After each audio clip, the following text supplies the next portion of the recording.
Eustahije.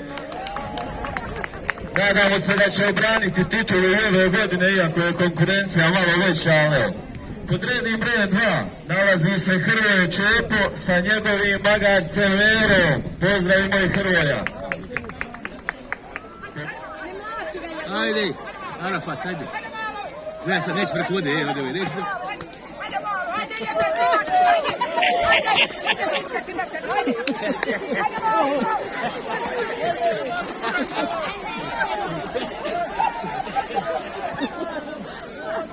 Pola izveđa u radu, treba i uđeš.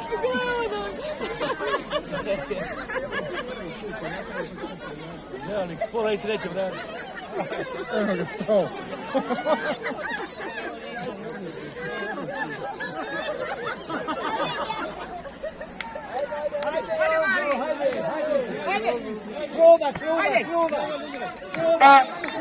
I nakon prve kruge Mešćini da lagano prednost ima Jozo Šibović. Pozdravimo ga. Svjetsko prvenstvo spora.